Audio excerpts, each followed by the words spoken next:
This video is in two parts. In the first part, we'll look at why sailing multihulls is such fun, and then in the second, we'll take a closer look at some of our designs.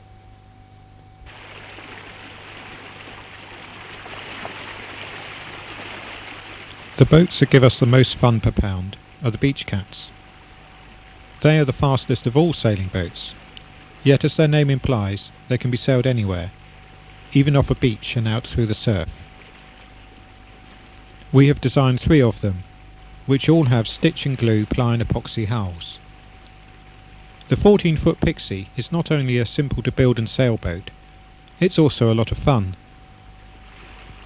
Many have been built in schools and are sailed by children.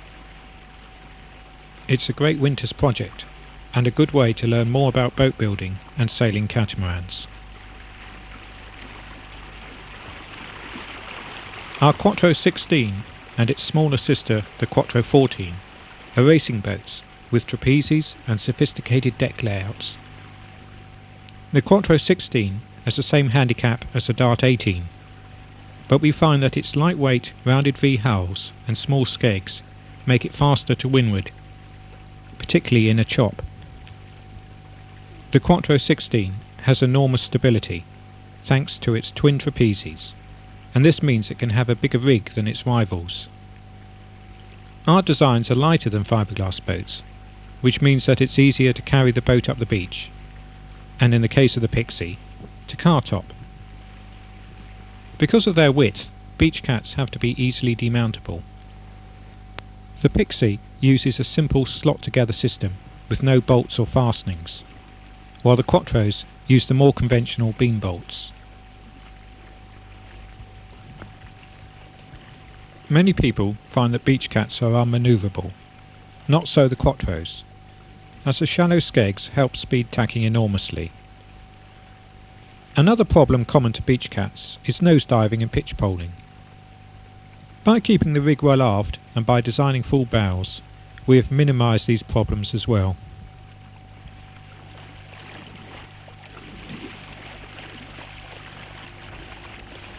But increasingly, people want to hang up their trapeze belts, yet still sail a boat that is as fast and fun as a beach cat. So in the early 1980s, we started promoting a new class of boat that became known as micro multihulls, or micros. These are trailable multihulls under 8 metres in length that are suitable for daylight racing and coastal cruising, and have become increasingly popular, particularly in the UK. Regattas have been run every year since 1985, and micros have now spread through most of Europe, and there are normally about 20 boats racing at each event. Results are calculated according to a rating rule, and they show that a wide range of different designs are competitive. While it doesn't matter where you are in the fleet, you'll still enjoy close racing. Micros range from pure cruising boats to some very fast boats indeed.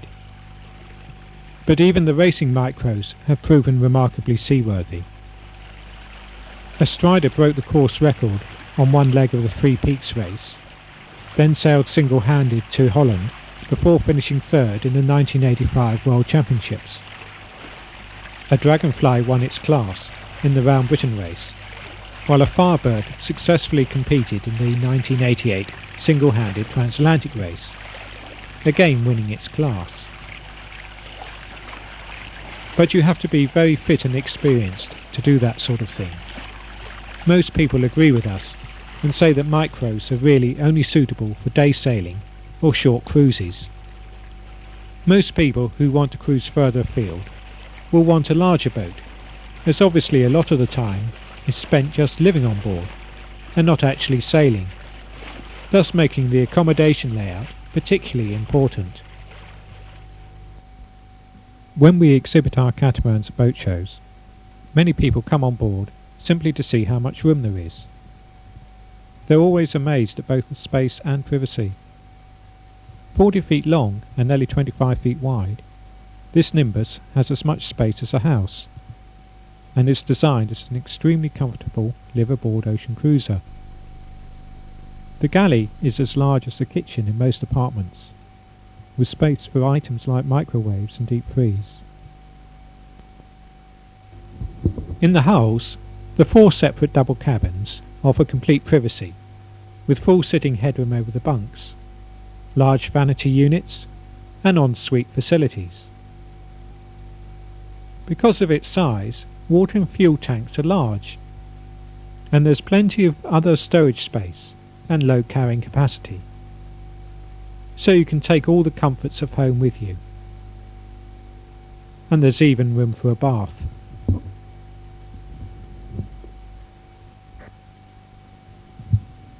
But catamarans with accommodation only in the hulls can also be spacious. Even on this 9-metre windsong, there is plenty of room below decks. To add to the stowage and to increase the feeling of space, all our deep V designs have wings that extend over the inner gunwale, which on deck double as cockpit seats. One of the main attractions of these boats is that it's safe and easy to get forward for sail handling or anchoring. The long cabins and good freeboard result in a dry, comfortable boat. With standing headroom below and comfortable double bunks, as well as a practical galley and chart room, the windsong is ideal for couples who want to go ocean cruising on a budget. But in practice, most people only use their boats for short daylight trips, and then a flat level dry deck is essential if everyone is going to enjoy the sail, which of course is one of the main reasons why micros make better inshore day sailing boats than most monohulls.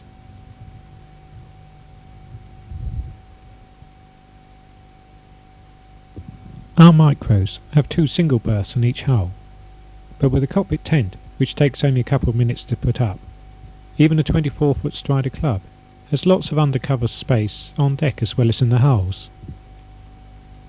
This is the design that features in our Day Sail to Russia video, about our trip to the Soviet Union in 1989. During this trip, we had the tents up every day, and they really transformed the boats.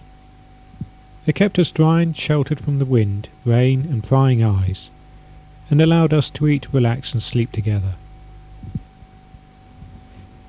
Most small cruisers have only one cabin, but with a tent, the children can sleep in the hulls, while the parents sleep on the bridge deck, thus giving everyone the privacy they need, even on such a small boat.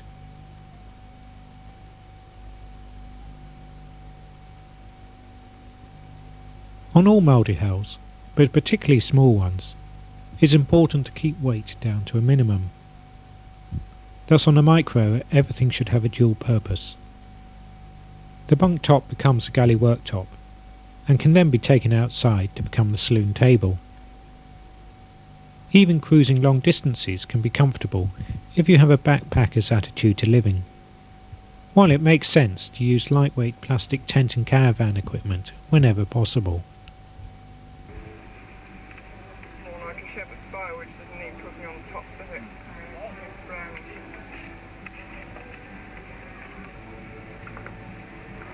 Right, squash your bread.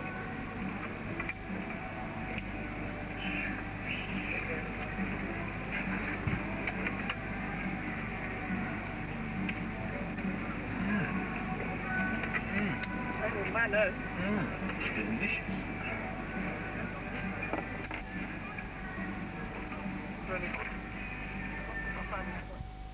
We've already seen that huge interiors are possible with boats that have a bridge deck cabin. But all this internal room is not at the expense of cockpit space. The 35-foot Flicker is popular with charterers, not just because it has 4 separate double cabins, but also because of its large sheltered cockpit and flat level sunbathing areas. While even on a small open deck boat like the Strider Club, there's room to play snooker.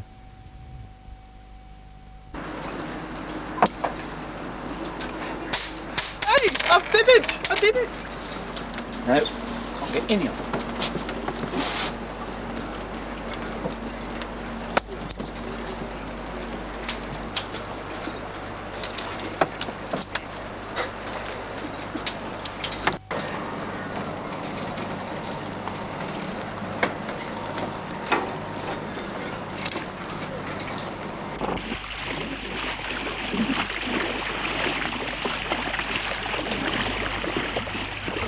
For the last 25 years, multi-hulls have dominated short-handed offshore racing.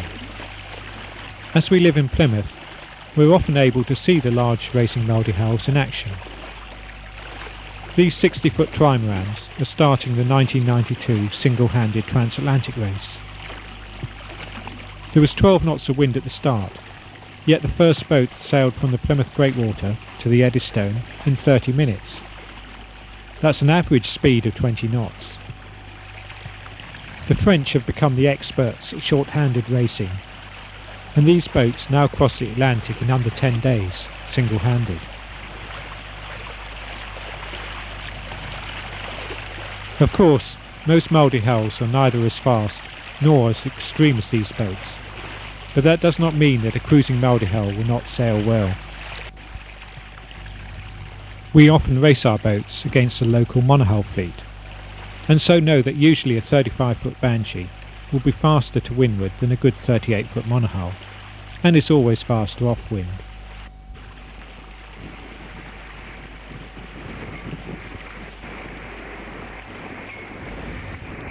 For those who are serious about racing, there are many events open to multi-hulls of all types, where family crews can compete against the pure racing boats.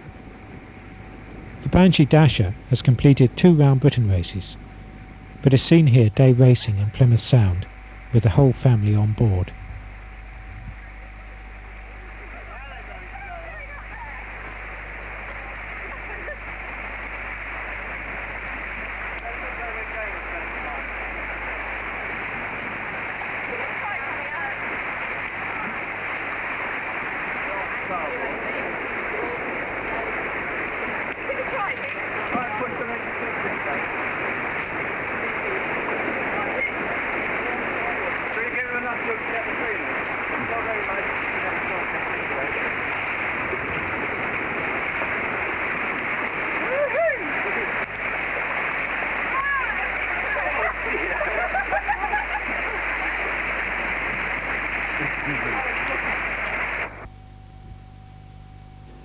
These shots, taken by Colin Forbes, help illustrate one crucial difference between a cruising multi-hull and most monohulls, which is that multi-hulls can be cruised or even raced effectively with only a few crew, who do not have to spend the whole sail with their legs hanging over the side. Although everyone would like standing headroom in the saloon, this feature does have its drawbacks. For example, a high cabin is usually hard to see over, while the lower cabin means that sail handling is easier, as the winches are at the right height for efficient use. Of course, most owners don't race, but they'll probably still be sailing short-handed, and so will want a boat that's easy to sail safely. Here I'm sailing Sagita single-handed. I've reefed because the wind speed is about 25 knots, yet the boat speed still varies between 9 knots to windward and 14 off-wind. One fault common with early catamarans was that the bridge deck would slam. But if the boat has a wide hull spacing, high clearance, and a bridge deck that starts a long way back, then wave slaps underneath are very rare indeed.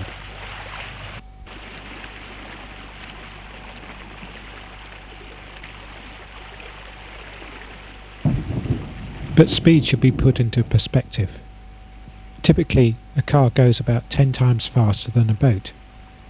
So driving a car at 60 miles an hour is equivalent to a boat sailing at 6 knots.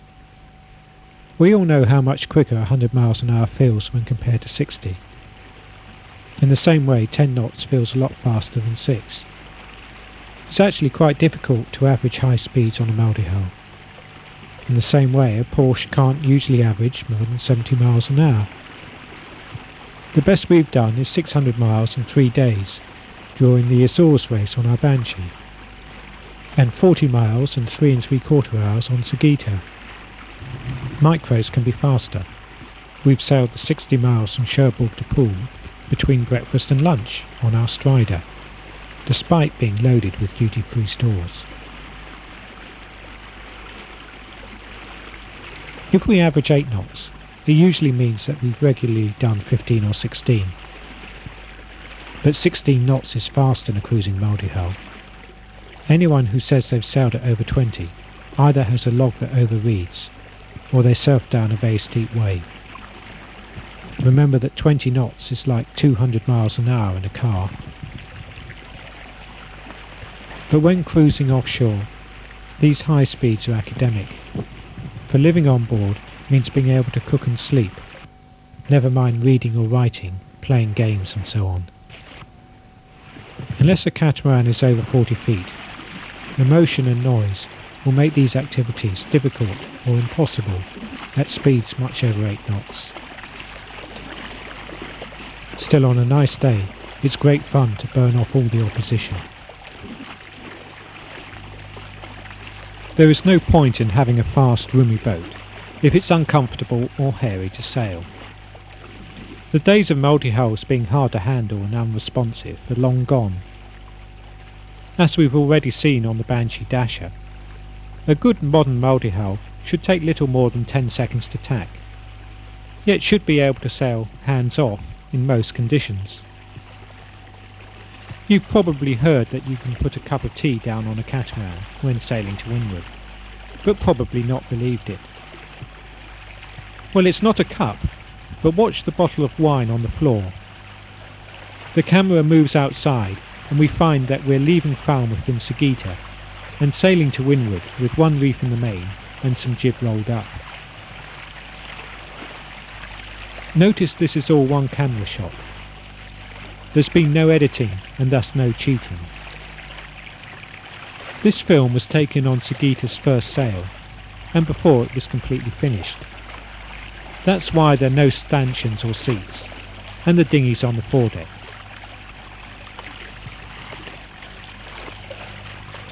The bottle of wine never did fall over, while as you can see it's rare to get spray in the cockpit, even to windward. The final shot shows that we're sailing in 24 knots of apparent wind. Somebody once described multi-hull sailing as no bruising cruising, which just about sums up how relaxing multi-hull sailing can be. Still on Sagitta, but now finished, we find ourselves once again sailing on the knife edge of disaster. You can see that despite using a conventional spinnaker, we do not use a pole. This makes spinnaker sailing so easy that we often cruise downwind under spinnaker alone, with the mainsail down and the autopilot on.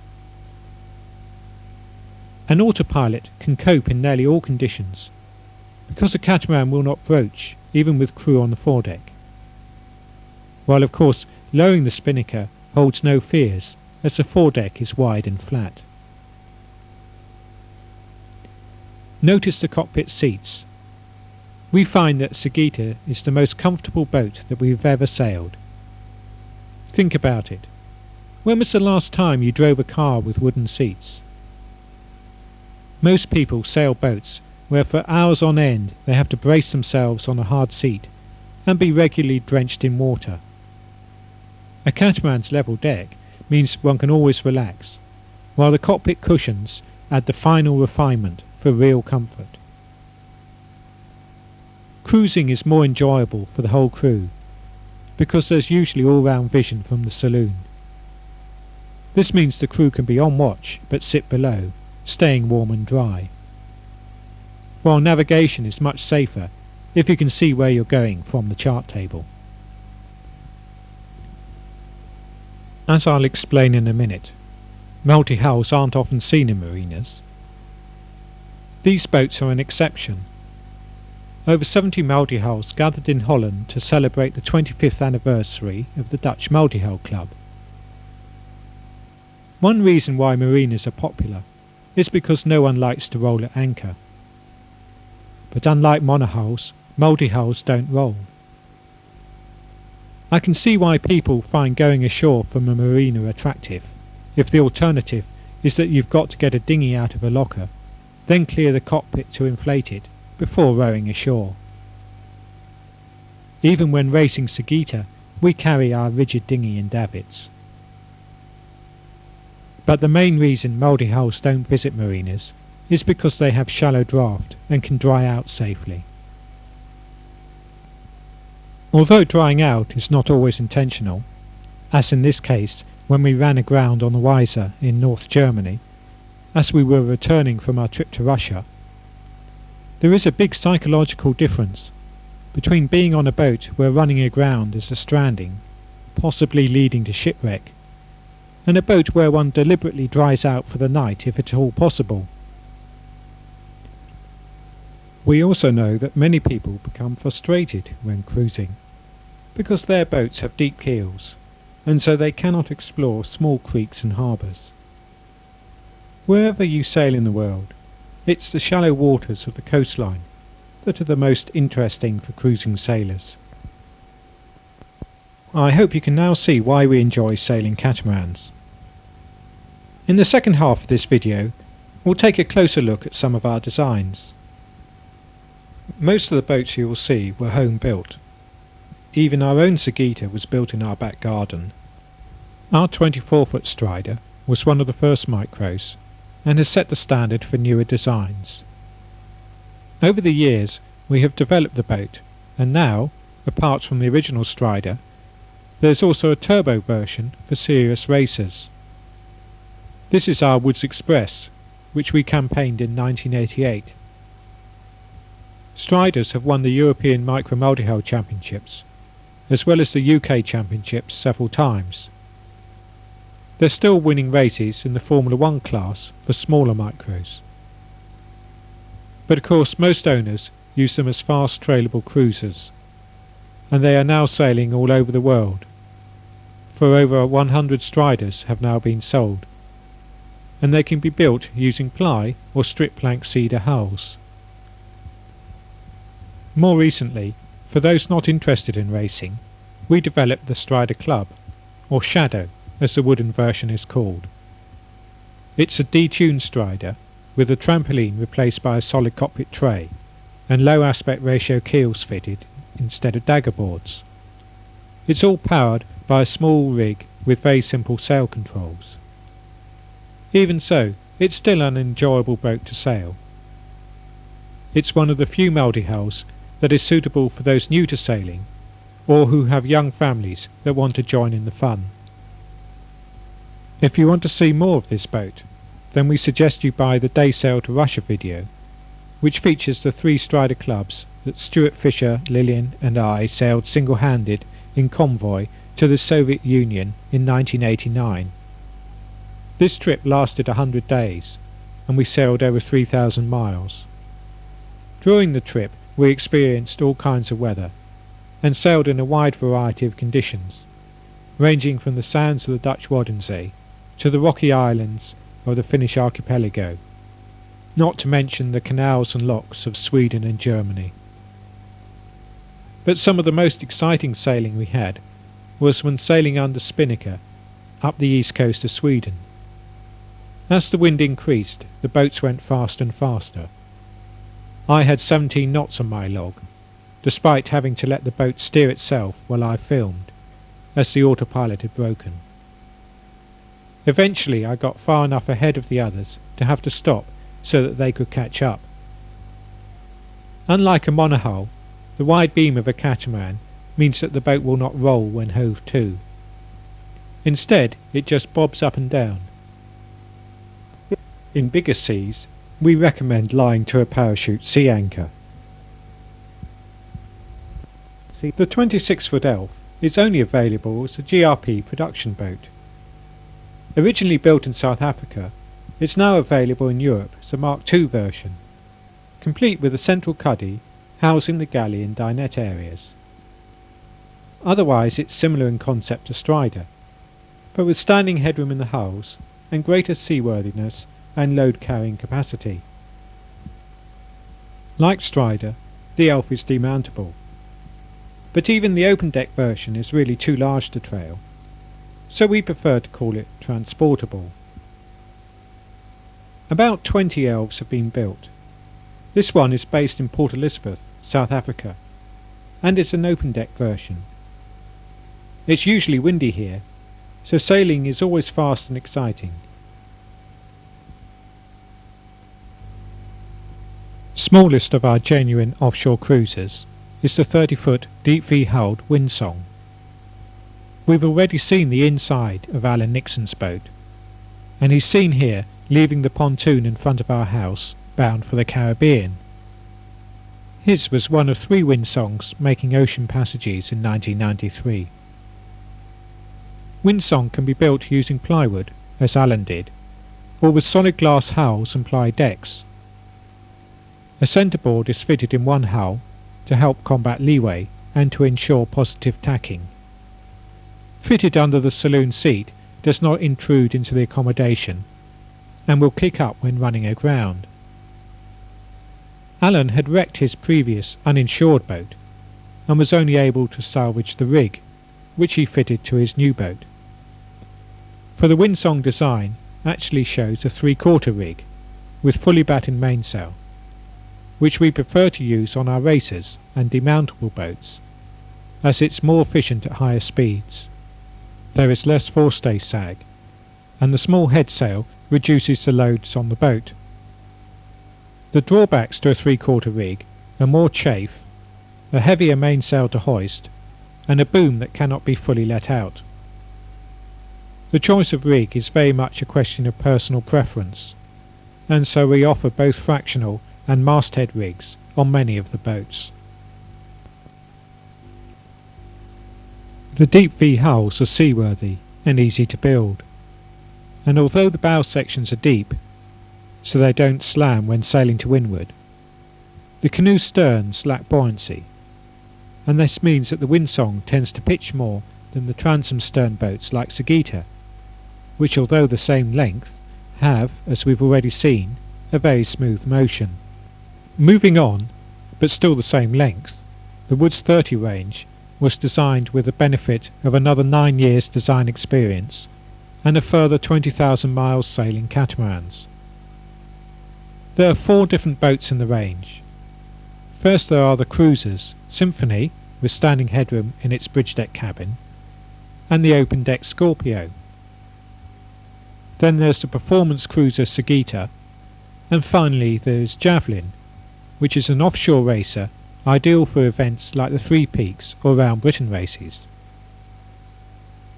These 4 boats all use the same basic hulls, which are round bilge for minimum wetted surface and have a pronounced flare to give extra space inside and to reduce spray on deck. Javelin uses the same rig as Sagitta, but has a solid open deck instead of having a bridge deck cabin. It's available as a production boat, shown here, or it can be home built using strip plank cedar and epoxy hulls. It can be built as a demountable boat for trailing, and has enough space for cruising with standing headroom and double bunks, as well as large galley and navigation areas. There's also a separate toilet and shower compartment. Because it has dagger boards instead of low aspect ratio keels, Javelin has to be powered by an outboard. We find that the 4-stroke 9.9 horsepower Yamaha outboard is the ideal engine for catamarans in the 9 to 10 metre size range. The engine is connected to the tiller bar so that it turns automatically as the boat manoeuvres, which helps reduce the turning circle under power to less than a boat length. The first Javelin Sailing is based on the northeast coast of England. We sailed it from Amble on a cold autumn day. Although the deep mast beam offers some protection, the lack of a bridge deck cabin was sorely missed by Lillian and I, grown used to the comforts of our Sagitta.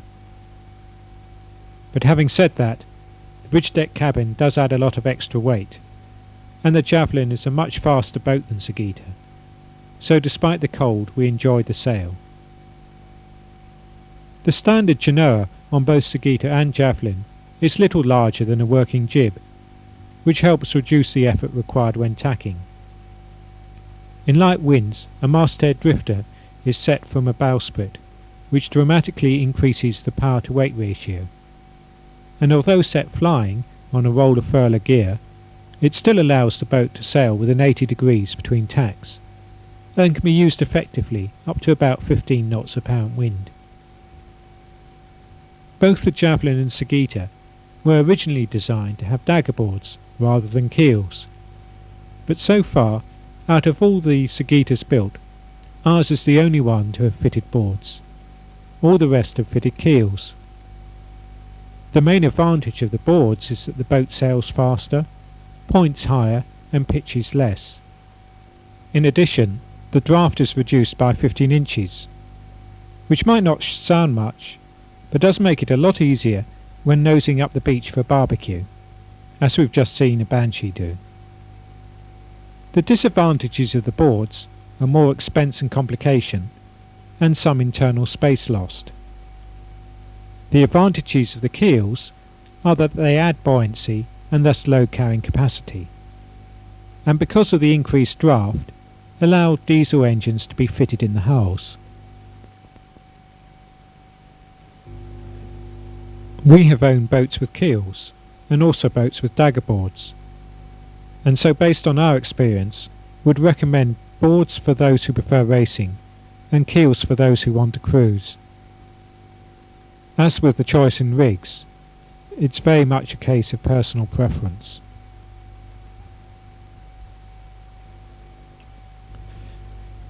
Sagitta was designed to suit our own needs after the experience of our sail to Russia, and has proved a popular choice for those couples who want to both cruise and race their boat. We wanted to keep the large cockpit that we had enjoyed on the Striders, with easy access to the mast and sail controls. We wanted the engines in the cockpit, yet hidden in lockers, because otherwise they get in the way when sailing. The two 4-stroke outboards give amazing manoeuvrability and a 7-knot cruising speed. Finally, we wanted a bridge deck cabin giving protection for the crew on deck, and a saloon with all-round vision below. Like the Javelin, Sagitta is available as a moulded production boat, or it can be built in wood from plans, as was this Dutch boat. The owners have modified the interior to give more room at the expense of sail lockers. It's clearly an arrangement that works well. The Galley is not the highly practical U-shape that we had designed, but it still boasts 2 large worktops with room for cooker and fridge. The benefit of this layout is that it allows room for 3 double cabins, each with standing room for dressing and cloth doors for privacy, while the chart table is now larger than on the standard Sagitta, and the saloon seats 6 comfortably and can convert to give a genuine queen-size double if required. There are not many boats where it's safe to let a young girl play in the Galley, even rarer when the Galley is going to windward in a force 5. Of course, the main reason why cooking is safe is because of the lack of heel, which also means that neither fiddles nor a gimbaled stove are necessary. A catamaran's galley also makes it easy for proper cooks to produce really good meals. Remember that this galley is on a 30-foot boat that is also a successful racer. For our Sagitta was the highest scoring catamaran on the UK race circuit in both 1992 and 93, and has proven faster than most monohulls up to 38 feet. One of the great advantages of the GRP production boats is that they can use moulded worktops which have well-rounded edges and are thus easy to keep clean.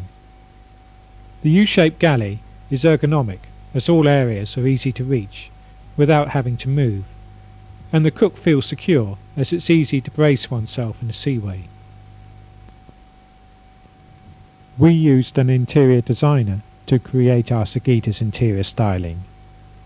The result was a yellow and blue colour scheme, which sounded alarming, but I hope you agree that it actually works very well. The Flicker 34 is a flat panel plywood boat, designed for home building. The slightly larger Flicker 35 has a similar layout, but is available as a production boat. The Flicker is our most popular bridge deck cabin design, probably because it's the smallest to offer full standing headroom throughout. With good load carrying capacity and complete privacy, many people have found that it's the ideal ocean cruiser, while because it has 4 separate double cabins, many have also been used for chartering. As a result, it's possibly the most sailed of our designs. In the hulls, and between the double cabins, there's the galley, with large worktops in the starboard hull, and a separate toilet and shower compartment in the port hull. The chart table is in the main saloon, close to the companionway, while the seating area can seat 8 with ease. In common with all our bridge deck cabin cruising designs, we recommend that Flicker is fitted with twin diesel engines installed under the aft bunks. In Flicker's case, these are 18-horse engines that give an 8-knot speed under power. We don't like the sonic drive or hydraulic systems. The former because it cannot be properly lifted clear of the water when sailing. The latter because of the extra friction and less loss of power. Both systems use only one engine, thus are potentially less reliable than the twin diesels we prefer. The wheel steering on all our larger designs works in the same way. We use cables from wheel to tiller bar, which can be wire or even rope. The semi-balanced rudders are connected with a tiller bar, so if there was a problem with the wheel, then the boat could always be steered with the tillers, which are readily accessible in the aft lockers. The tiller bar itself is protected by an aft platform, which forms an ideal stowage area for a dinghy, and is positioned about 18 inches above the water, so that boarding of crew and stores is easy. This particular Flicker was built in South Africa, which has a reputation for being one of the hottest and windiest sailing areas in the world. But when we sailed out from its home port of Cape Town, we were disappointed that the wind never rose above a light breeze, and it wasn't even very warm. Because it's a pure cruising boat, it's relatively heavy and under-rigged, so Flicker needs a force 4 or more to show its true speed potential. In light winds it handles well and tacks easily, while in stronger winds the Flicker is fast, with speeds of 15 knots or more quite common, while several have sailed over 200 miles in 24 hours when fully loaded for cruising.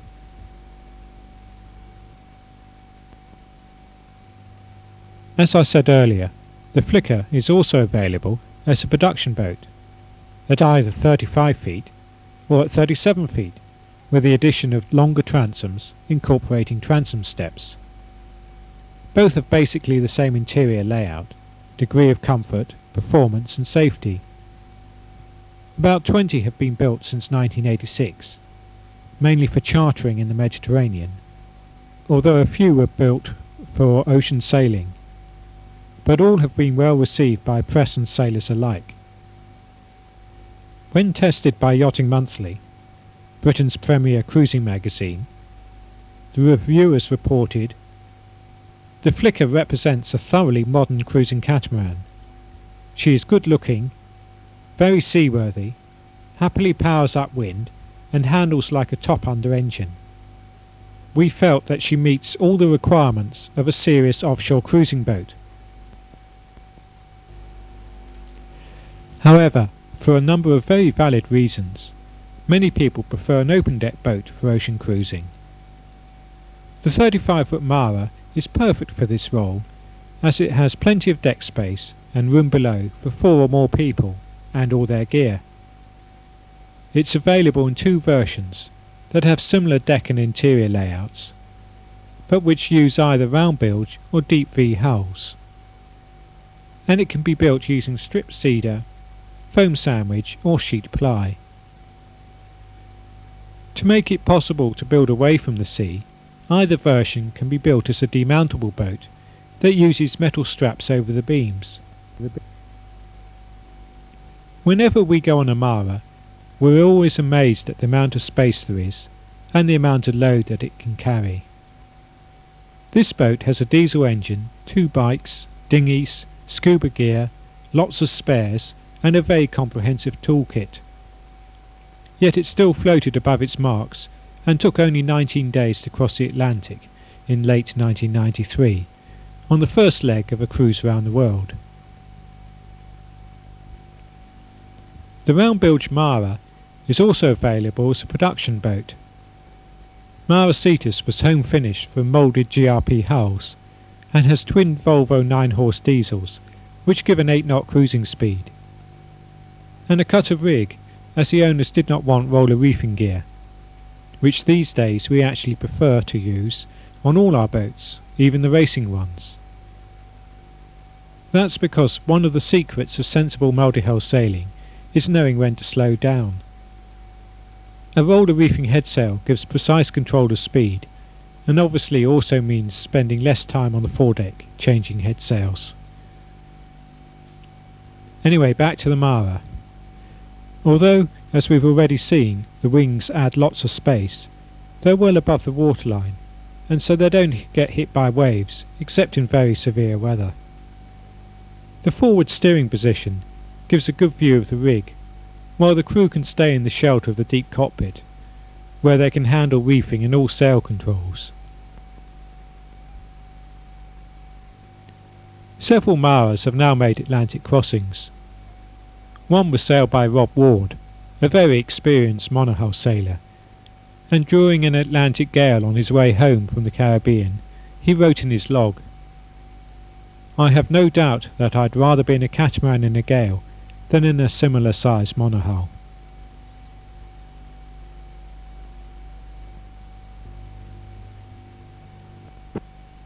Largest of our designs currently sailing is the 40-foot Nimbus. This is a huge boat, more on the lines of a small ship than the average yacht. We don't want to put people off building the boat, but it is very easy to underestimate both the cost and time involved in building one. Also, although many people are attracted to the Nimbus by the size of the accommodation, remember I've already compared it to a small house, the deck gear, anchors and so on are all large and heavy. You should think very seriously before building a Nimbus if you want a liveaboard boat for a couple. You may be better off with a smaller boat like Flickr, and leave the Nimbus to those with large crews or those who want a charter boat. We've already seen the interior of a South African built Nimbus. Here we're sailing in the Solent in an immaculate foam sandwich boat, beautifully built by a Dutch couple. It's a hugely powerful, stable and comfortable boat, capable of sailing anywhere in the world. But even so, it impressed us with its speed, easily averaging 8 knots on any point of sail, while its twin engines, Gulf diesels in this case, give reassuring manoeuvrability under power, and 9 knots flat out. Jos and Renata have already sailed to Norway. We were sailing it on the return trip from a voyage to Spain,